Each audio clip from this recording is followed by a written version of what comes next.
Microsoft is on an incredible roll lately. Not only is the Xbox Series X and Xbox Series S one of the most sought-after consoles of all time, the best-selling Xbox consoles of all time, and we're starting to see Microsoft kind of lock down exclusive content, exclusive games, and different kind of things that are making gamers excited for the first time in a long time when it comes to Xbox. Now, is that going to change in the future? Who knows? Is Microsoft going to have to stay vigilant and make sure that gamers continue to get the things that they want?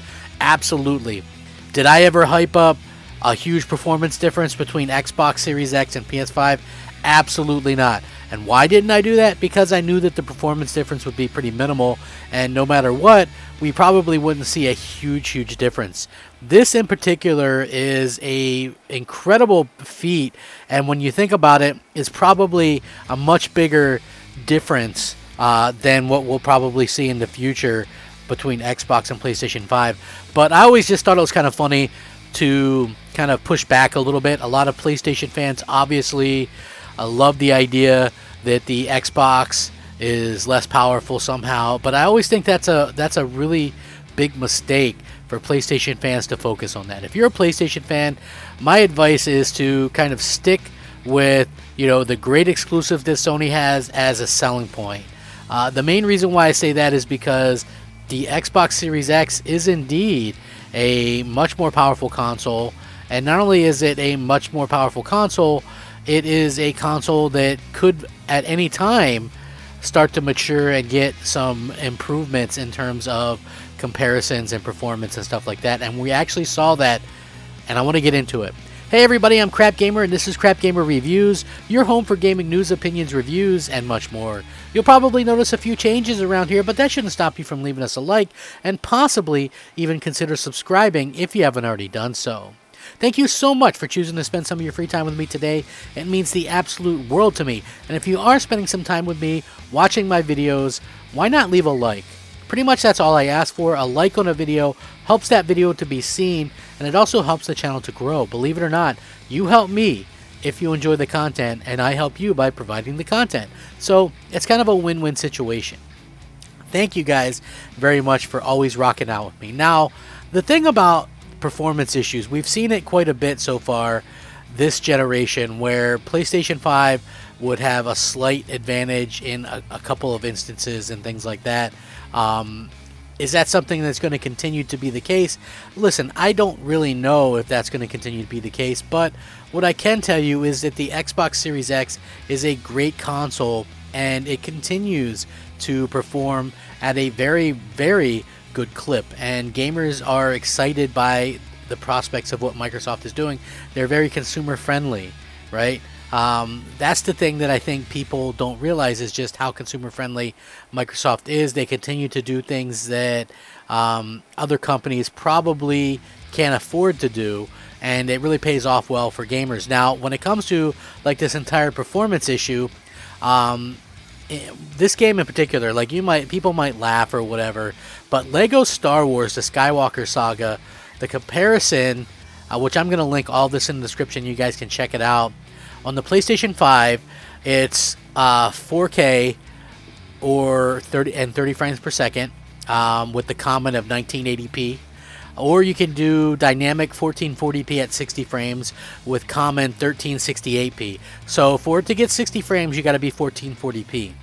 Now, the Series X is dynamic 4K at 30 frames, and the common is native 4K, or dynamic 4K at 60 frames, and common is almost 1900p.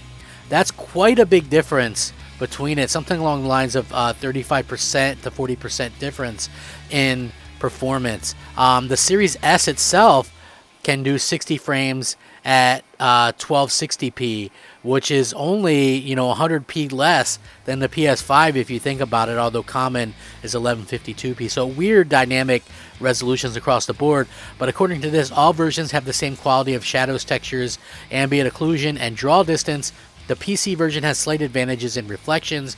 There's also less pop-in in this version. This time, Xbox Series X has a clear advantage over the PlayStation 5 in both performance and resolution. PS5 suffers from screen tearing and issues and frame rate drops in large areas. Load times are slightly faster on PC and Xbox compared to PS5. And he also feels like 30 frames per second mode on Series S has not been given enough attention. They could have reached 1440p perfectly. Series X is undoubtedly the best optimized version. Series S and PS5 have good performance but could be improved. So, is this the start of a trend? This is a rather large difference in comparison right here, right? I just kind of want to point that out. This is not a small, minute difference in what these consoles are doing. This is a rather large difference, and we're starting to see stuff like this happen. Is it just a aberration? Is this something that, you know, Sony can fix? Is this something that honestly we'll see come to an end at some point?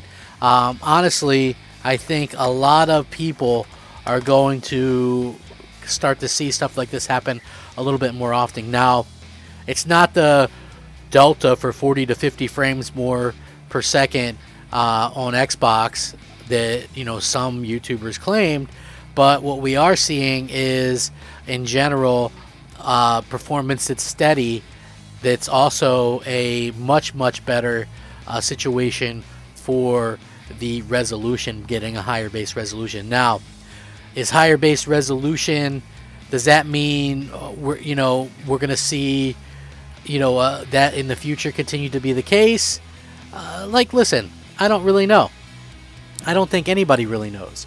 But the Xbox Series X is a more than capable console, and so for people to not understand that, or for people to take that lightly, would be a little bit silly. Now, personally, the resolution stuff has never mattered to me. It's always just been kind of a funny joke to me. But at the same time, when we see stuff like this pop up, people tend to really get pissed off and kind of show a lot of anger and things like that. Like, people will go, oh, well, it's just a Lego Star Wars game, who cares? But to be honest with you, I see a lot of PlayStation fans will do the same thing with a game that's much less well known, and maybe there's a 2-second frame drop on an Xbox, compared to PlayStation 5. And that's the thing that I kind of would like to see stop in general. Yes, I get it, like, the console wars are incredibly funny, and, we're seeing them continue to be that way.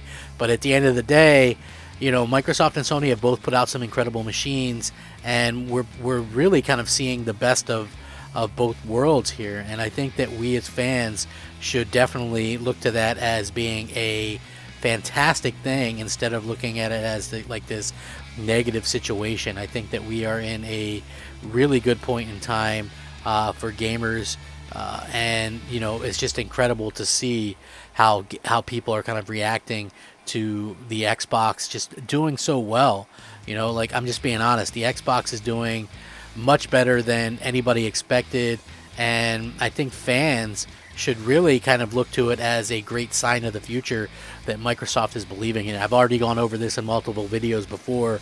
Microsoft, they paid to get chip priority, and Sony can't really afford to do this. It goes to show you that Microsoft cares about selling Xboxes. Microsoft cares about all this stuff, and I just think it's pretty awesome to see that they're doing so well.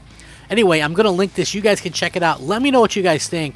Are we seeing a renaissance of Xbox? Sound off. Rack 'em up, fact 'em up, Crap Gamer 'em up. Thanks for watching. Crap Gamer out.